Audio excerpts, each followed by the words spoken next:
Damn, son, where'd you find this?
Take a little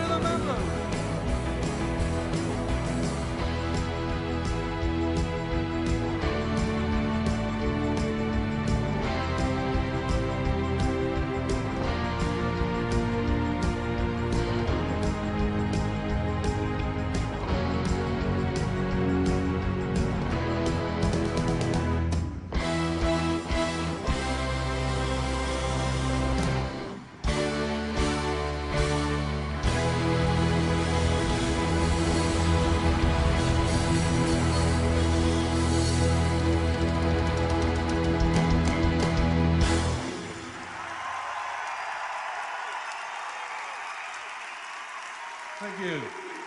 The king of rock and roll, Chuck Berry.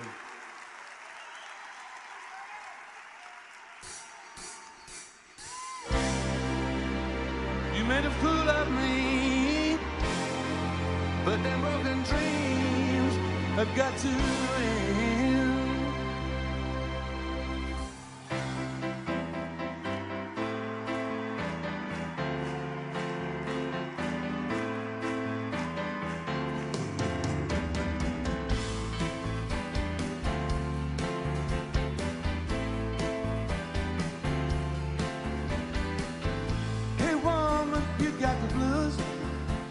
You ain't got nobody else to use. There's an uphill road that leads nowhere, so just make some miles between here and there. There's a hole in my head where the rain comes in. You took my body and fled to win. Ha ha ha, crying shame, but you ain't got nobody else to blame.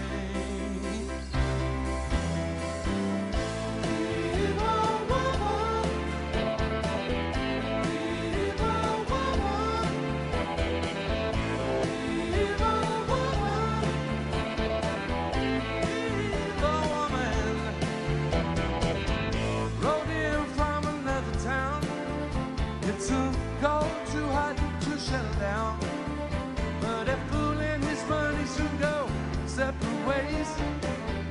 You found a full line in a daze. Hi, hi, woman, what you gonna do? You destroyed all the virtues that the Lord gave you. So good that you're feeling pain, but you better get your face on both the very next train.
Trying to wear a different song. How funny how you broke me up. You made the wine, now you drink a cup. Came a running every time it cried. Thought I still left smile in your eye. Very nice to know that you ain't got no place left to go.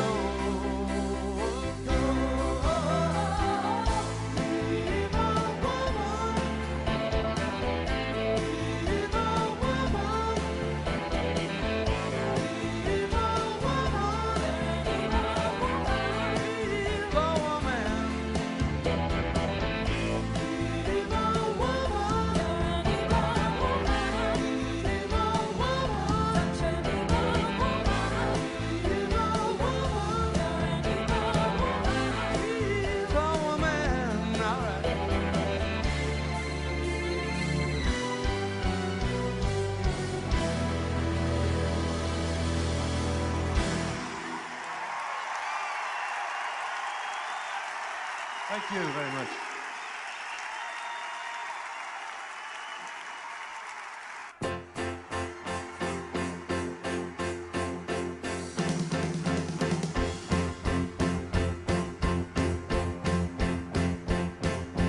Sun is shining in the sky. There ain't a cloud in sight. It stopped raining. Everybody's in a play.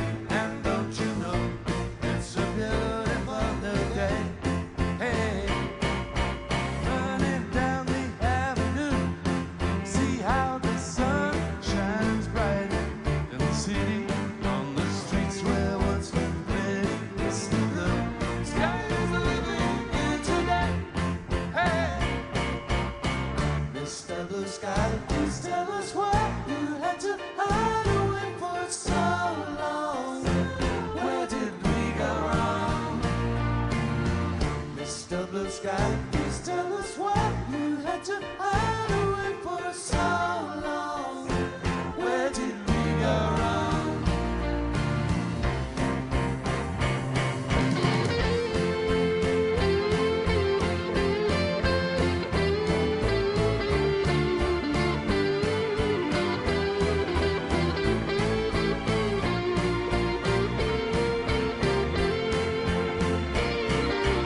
Ladies and gentlemen, Dhani Harrison.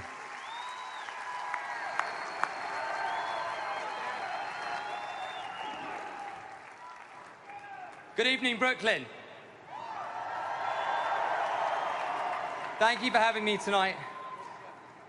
I'm truly honored to induct one of my all-time favorite bands, Electric Light Orchestra, into the Rock and Roll Hall of Fame. First and foremost, I cannot envision any of us being here tonight, least of all myself, without the tremendous life and music of Chuck Berry. And on behalf of my family, nice one, Chuck. Now, if my father were still with us here, I'd imagine he'd be standing where I am right now, graciously inducting the original members of ELO into the hall. He loved ELO, the Beatles loved ELO. I'd like to introduce the 4 original members who'll be inducted tonight. Is powerhouse drummer Bev Bevan, whose drum intro on Don't Bring Me Down often does actually bring the house down. Bruce.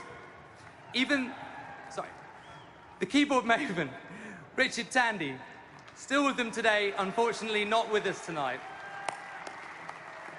His synth sounds had me hiding under my chair before the first bar of Tightrope even plays. The visionary, groundbreaking multi-instrumentalist Roy Wood,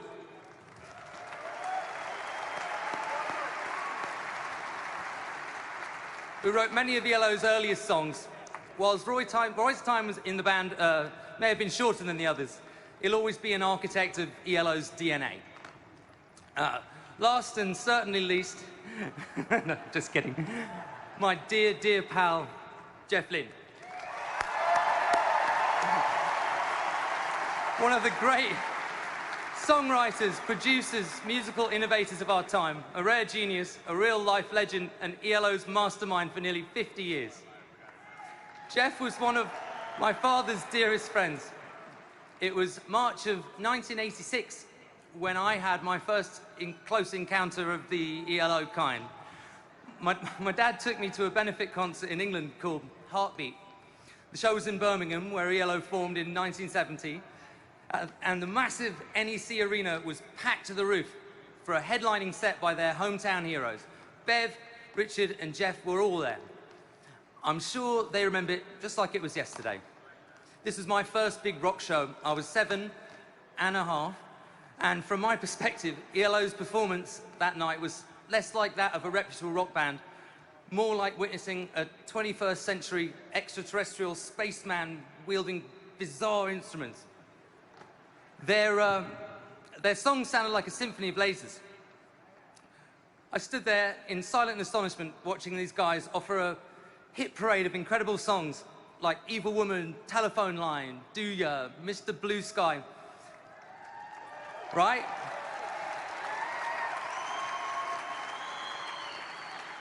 I thought, why have I never seen anyone in our house playing such strange-looking instruments? I mean, we all had guitars around the house, but that guy had a tiny blue guitar jammed under his chin, and that other guy had a massive big guitar on its side, and he's playing it with a bow. It was very strange. Anyway, on stage, the band appeared to be having as much fun as we were, and they bounced around side to side, and it reminded me of like the Star Wars Cantina band, you know, like, only with lots more hair. Smoke hung around in the air, all around them. The leader of the space band stood in the middle, singing falsetto like an angel.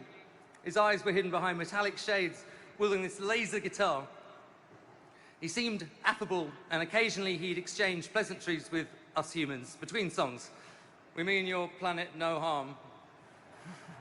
It was epic, and I wanted to be transported, beamed up, probed, whatever. I just wanted to join their team and never go back. So after a dozen or so songs, my father gets up from his seat and tells me to, wait for him with this kindly man who had taken us to our seats. He walked off, and moments after he walked off and disappeared from view, suddenly he reappeared on the stage carrying a guitar. And I began to panic, because this was the first time I'd ever seen my dad play an instrument ever on stage in my entire life. Out of nowhere, in perfect unison, they all kicked into Johnny Be Good, just like in Back to the Future. And, right.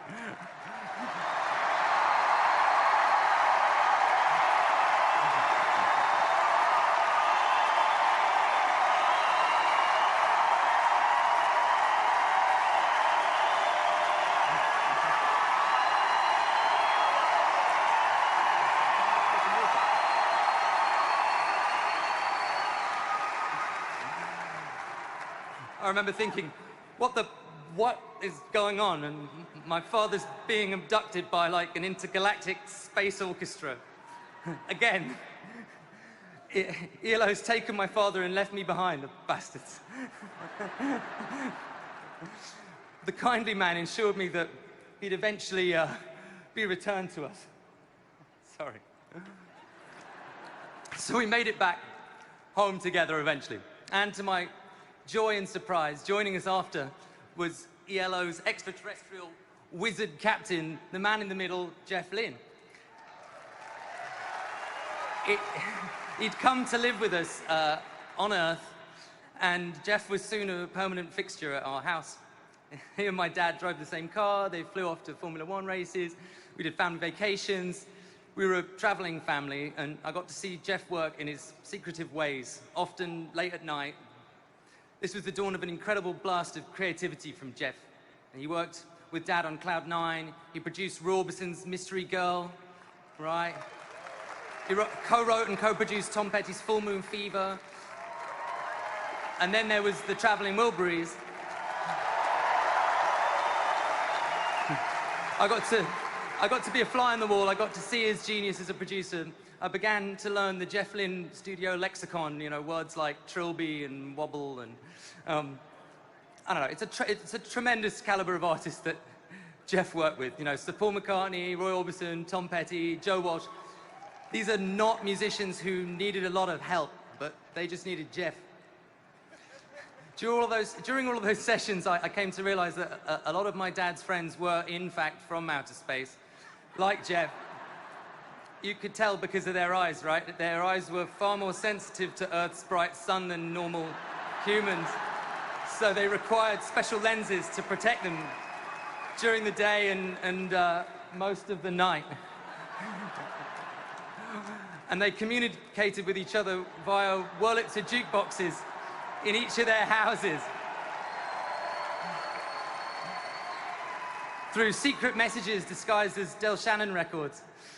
And it was these UFO-esque machines that I came to discover the albums of ELO on, starting from disc 1, track 1 of a New World record. And it starts so quietly and had it turn right up. And then the terrifying sound grew until my roof nearly came in, straight into that giant orchestral arrangement with a choir and then Bev's drums and that laser guitar, and all the time punctuated with these terrifying aleatoric string spikes. You're allowed to start a record like that? Somebody had actually thrown me down a line, and my life was changed. And years later, on a personal note, and I know this is a bit sad, but one of my final conversations I ever had with my dad was whilst we were trying to complete his final record. It seemed, you know, we'd run out of time, and he told me, take the masters and seek out once again that space wizard, Jeff. And that together, we would know what to do, you know? So I did.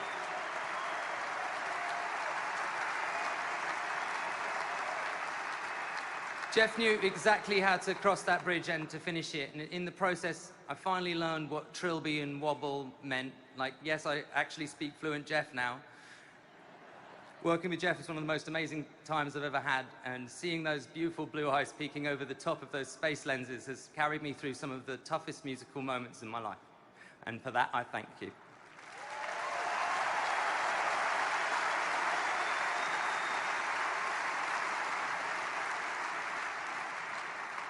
ELO is alive and well in the galaxy.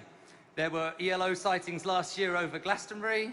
They were seen by hundreds of thousands of people over Hyde Park. I saw an ELO 2 nights in a row last year over the Hollywood Bowl.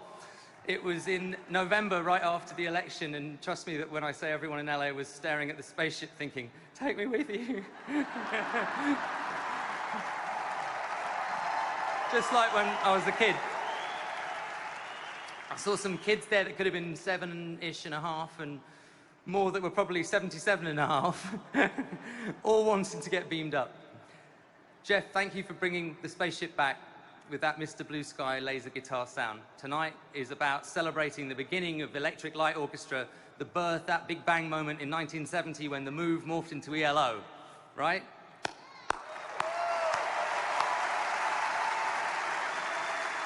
It's to celebrate these 4 superbly talented musicians, Roy, Bev, Richard and Jeff, who didn't always get along, but who were there in the beginning, willing to throw down together on these joyous hybrid rock classical harmonies, those killer songs. They'll live longer than any of us, somewhere out there in a musical galaxy right between Chuck Berry and Beethoven. And so, it's my great, great honor on behalf of all the humans out there that voted for this, because on some other planetary system, I'm sure they've already done this, to induct ELO into the Rock and Roll Hall of Fame.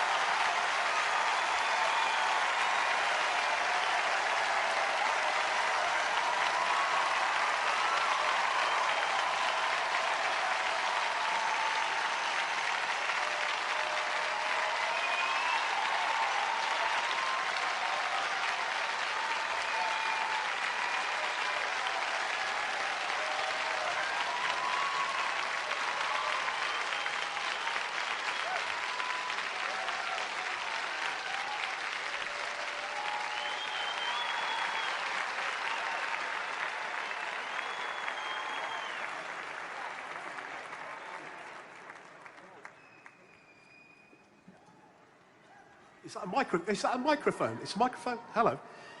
Yeah, well, first of all, I would really like to thank Jeff for his dedication to writing the songs. Otherwise, we wouldn't have been invited here tonight. That's been the main thing, is the songs. And also to the Rock and Roll Hall of Fame for this wonderful award. It really means a lot. Thank you very much. Over to Jeff.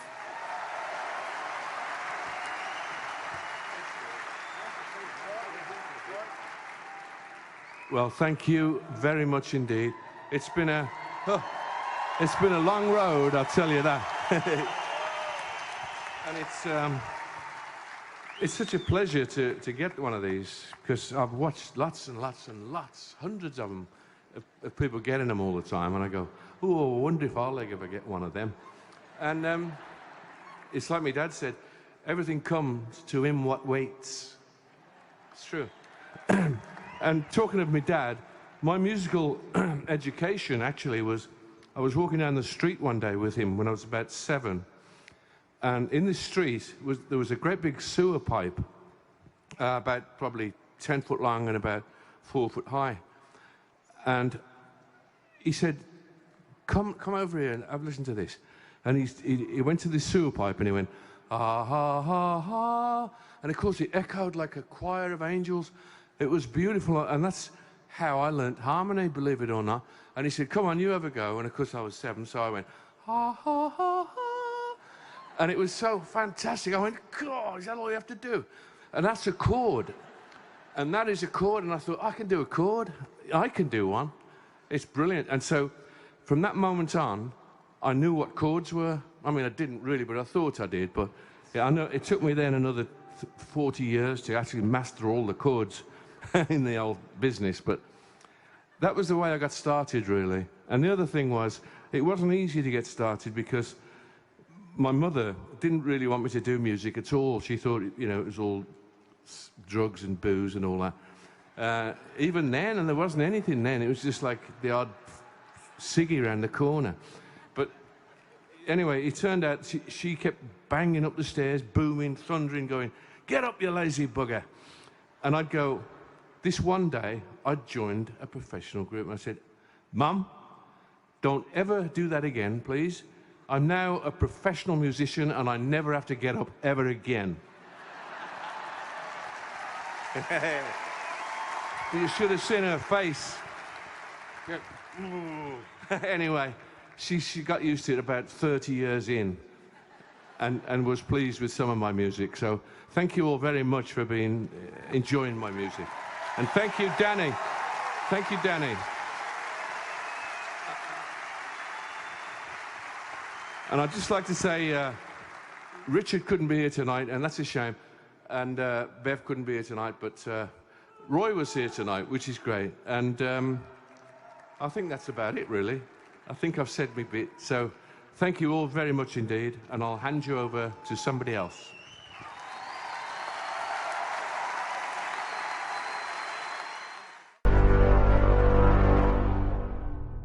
Damn, son, where'd you find this?